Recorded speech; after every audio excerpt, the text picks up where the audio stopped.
Em nome do Pai, do Filho e do Espírito Santo. Amém. Inspirai, ó Deus, as nossas ações e ajudai-nos a realizá-las, para que em vós comece e termine tudo aquilo que fizermos. Por nosso Senhor Jesus Cristo, vosso Filho, na unidade do Espírito Santo. Amém. Em nome do Pai, do Filho e do Espírito Santo. Amém. Então, estamos estudando as diretrizes gerais da ação evangelizadora da Igreja no Brasil para os anos de 2019 a 2023. Vamos recordar o objetivo geral dessas diretrizes, que diz assim: evangelizar no Brasil cada vez mais urbano, pelo anúncio da palavra de Deus, formando discípulos e discípulas de Jesus Cristo, em comunidades eclesiais missionárias, à luz da evangélica opção preferencial pelos pobres, cuidando da casa comum e testemunhando o reino de Deus rumo à plenitude. Capítulo 2, cujo título é Olhar de Discípulos Missionários, quer dizer, o documento olha a realidade, mas não com um olhar qualquer, mas com o olhar daqueles que desejam seguir a Jesus Cristo e são cristãos, né? O tema abordado então agora é a vida na grande cidade mundial. Nos vídeos anteriores, eu já tive a oportunidade de, pautado no documento, discernir aquela questão da mentalidade urbana que cada vez está mais presente, no nosso caso, no nosso Brasil, né? Mesmo aqueles que moram nas áreas rurais, nas áreas campesinas, nos lugares mais afastados das grandes metrópoles, que levam uma vida um pouco mais tranquila, não aquele corre-corre próprio da cidade, mas a mentalidade está cada vez mais parecida com pessoas que moram na cidade. Então, esse documento agora vai falar dessa grande cidade mundial. São problemas que nascem dessa mentalidade, porque na cidade, no jeito de viver das grandes metrópoles, ali essa mentalidade, essa cultura, ela é gerada e ela ao mesmo tempo é também alimentada, né? Quais são esses problemas que traz o documento? A partir do número 49. O individualismo, o consumismo. Junto com isso, temos outros fenômenos como corrupção, drogas, violência, legalização da morte, os poderes paralelos. Depois temos a questão dos enfraquecimentos das instituições e das tradições, a pluralidade, a alta mobilidade que a gente encontra, a crescente pobreza, o problema do desafio ambiental, problemas da juventude e o problema da relativização da verdade. Então, são alguns problemas que, digamos, como diz o documento, vai sendo gerado nessa mentalidade urbana e alimentado, mas vai passando também para outros corações e outras mentes, mesmo que vivam em contextos fora das regiões metropolitanas. Bom, então estamos no número 49 do documento, e vamos falar agora um pouquinho sobre essa questão da individualidade, né? Então, esse problema da individualidade, ou melhor, do individualismo, né? Ele já vem sendo gerado durante muitos séculos na sociedade, né? O que nós estamos vivendo hoje, esse individualismo, essa individualidade exacerbada, não é uma coisa que aconteceu de um dia para o outro, tá? Agora, cada indivíduo tem a sua dignidade. E a dignidade de cada indivíduo, segundo a doutrina cristã, ela está baseada em quê? No fato de, seja qual for o indivíduo, a pessoa, independente da sua crença, do seu jeito de viver e de pensar, do que ela tenha feito de bom ou de mal, ela traz sempre uma dignidade que é a base, que é o fundamento de toda pessoa, que é o fato dela sair das mãos criadoras de Deus, né? Ou seja, ser imagem de Deus. Depois, se nós manchamos essa imagem ou não, é outra coisa. Mas todos nós fomos criados à imagem e semelhança de Deus. E aí está radicada a nossa dignidade. Essa dignidade ela é irrenunciável, insubstituível, né?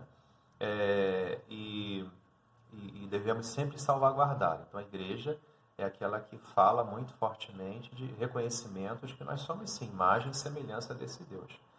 Agora, nós encontramos uma sombra muito grande na sociedade de hoje, que é o que nós chamamos de individualismo, que é a afirmação do indivíduo. O que é a afirmação do indivíduo como individualismo? É a afirmação de que o critério do bom e do mal sou eu que decido, particularmente. O critério de verdade que valha para todo mundo, ou cada um que construa a sua própria verdade, está centrado em mim, sou eu que decido. Então, existe aqui o individualismo, nesse sentido, ou a individualidade nesse sentido, vem em detrimento, em destruição de tudo aquilo que é coletivo, de tudo aquilo que é fraterno e de tudo aquilo que gera comunhão. Porque eu decido aquilo que é melhor para mim. Se o que eu quero ser melhor para mim, meu pensamento, minha ideia, minha ação, vai prejudicar outras pessoas, não tem problema. Desde que aquilo que eu faça seja melhor para mim. É por isso que o individualismo ele vem em detrimento daquilo que é fraternidade, daquilo que é comunhão. Tá?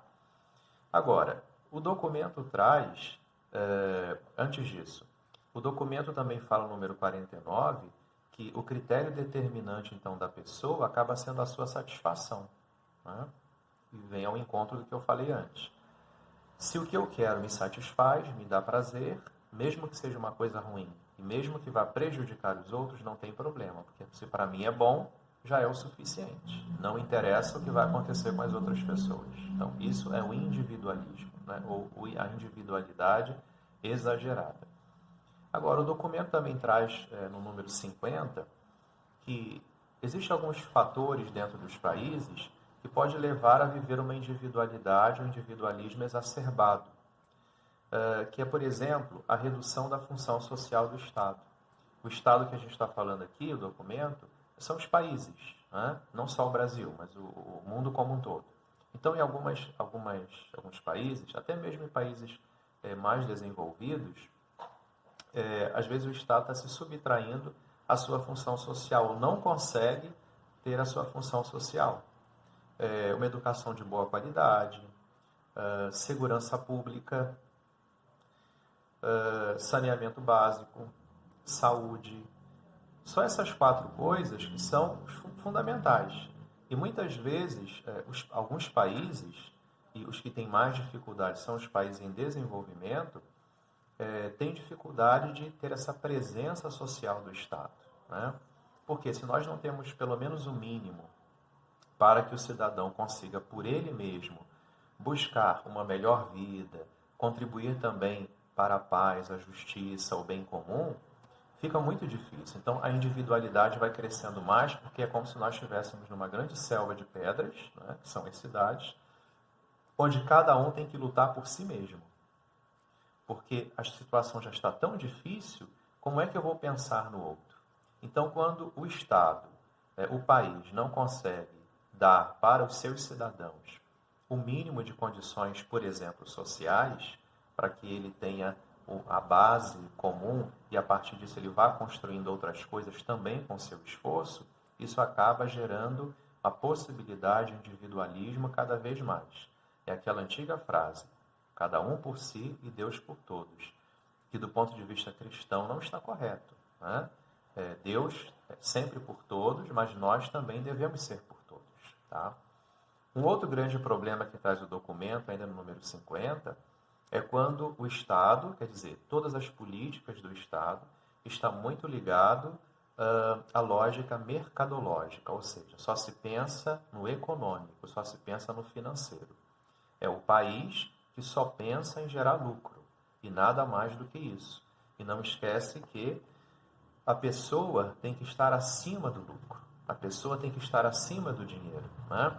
Não é o homem que deve servir o dinheiro, é o dinheiro que deve servir o homem.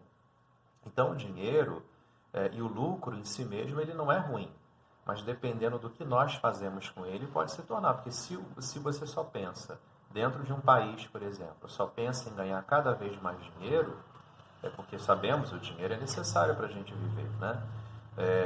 Mas se nós só pensamos no dinheiro ao ponto de você colocar o dinheiro acima do ser humano, aí as coisas não ficam muito bem.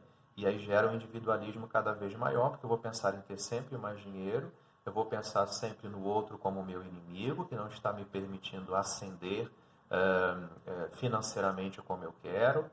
Então, não pode existir essa ligação exagerada de um país com suas políticas públicas ligadas somente à questão econômica, somente à questão financeira. Isso é muito preocupante. E nesse mês de maio agora, quando eu estou gravando esse vídeo, uma das intenções do Papa exatamente essa, né? Para aqueles que regulam a esfera financeira, possam ajudar os governos a regular de tal forma que isso não venha escravizar os cidadãos, seja perigoso para os cidadãos, né? E o outro problema é que, diante de tudo isso, né, dessa ausência do Estado com boas políticas públicas, por exemplo, sociais, mas também financeiras de forma correta, acaba que o papel tradicional da família, que é de fazer a transmissão dos valores humanos, e para aquelas famílias que são cristãs, transmitir os valores humanos e cristãos, acaba sendo dificultada ainda mais, porque em contexto muito grande de pobreza, de insegurança, fica difícil você até pensar em transmitir bons valores humanos e cristãos, porque muitas vezes essas questões sociais, essa pobreza exagerada, essa miséria exagerada, essa violência exagerada, acaba fazendo com que o ser humano fique realmente perdido na sua vida, no seu dia a dia. As famílias também se sentem muito perdidas, né? Então, essa foi a reflexão que traz o documento sobre esse perigo daquilo que é o individualismo ou a individualidade exagerada e de como isso pode afetar a nossa própria vivência em sociedade enquanto fraternidade, enquanto comunhão.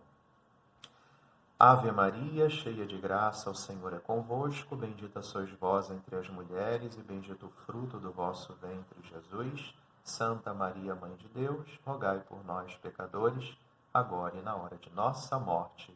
Amém. Jesus manso e humilde de coração, fazei o nosso coração semelhante ao vosso. Fiquem na paz de Deus.